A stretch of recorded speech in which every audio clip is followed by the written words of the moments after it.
What is the solution to the inequality? Use interval notation to show the solution. 2/5 x plus 4 less than 2x minus 5. So the first thing that I'm going to do on this one is I'm going to just move variables to one side, numbers to the other.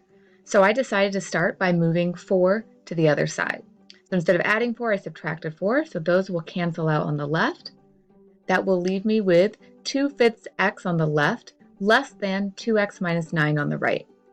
From here, I'm going to go ahead and move my x to the other side, so that would be subtracting 2x. On the right-hand side, the 2x's will cancel out, but on the left-hand side, I have a subtraction problem with a fraction in a whole number. I have 2/5 minus 2. So when I am doing this, I'm just going to do some side work over here. 2/5 minus 2. I want to go ahead and make that 2 into a whole number. To do that, I put it over 1. When you add and subtract fractions, you must always have the same common denominator. A common denominator between 5 and 1 is 5.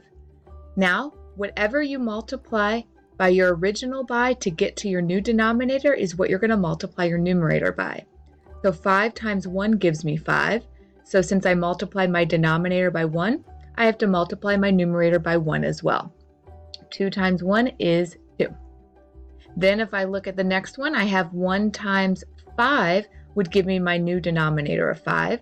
So since I multiplied my denominator by 5, I have to multiply my numerator by 5.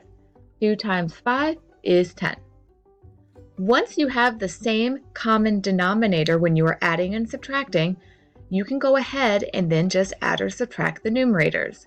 So I have 2 minus 10, which is equal to negative 8 all over 5. So 2/5 x minus 2x is equal to negative 8/5 x. So on the left-hand side, I have negative 8/5 x, and on the right, I have negative 9. From here, I want to get rid of that fraction, so I'm going to go ahead and multiply by 5. Multiplying by 5 will cancel out the 5 in the denominator on that side. So on my left-hand side, I end up with negative 8x. On the right-hand side, I have negative 45. Then from here, I am going to go ahead and divide by negative 8. When I divide by negative 8, those will end up canceling out on the left. But what happens when I divide by a negative? And what does it mean, interval notation? Teaching assistant Chloe is here with her next cheat sheet notes. You can see here that she is letting you know that when you have a greater than or less than sign, it is called unbounded. When you are drawing it on a number line, you will use an open circle, and when you're writing it in interval notation, you will use parentheses. If you have a greater than or equal to or less than or equal to sign, it is called bounded. When you draw it on a number line, it will be a closed circle, and you will also use brackets. Another note, negative infinity and positive infinity are always unbounded, and you will always use parentheses for those. And when you divide or multiply by a negative number, the inequality sign always flips. Now that we have learned that when you divide by negative 8, the sign flips, I can move on to my next step, which will show you that the sign right here flipped to the other side, and negative become a positive. So I have x greater than 45 over 8. Now, when I'm writing an interval notation, it's much easier if I use a number line to kind of help me with it, but I have no idea where 45 divided by 8 is on a normal number line. So what I'm going to do is I am going to divide 45 by 8 and turn this improper fraction into a mixed number. So when I do that, I put 45 as the dividend inside the house. 8 is the divisor, it goes outside. 8 goes into 45 5 times, which is 40. 45 minus 40 is 5. So my quotient 5 right here is the whole number. My remainder 5 becomes the new numerator, and my divisor 8 becomes the denominator. So this is the same thing as saying x is greater than 5 and 5/8.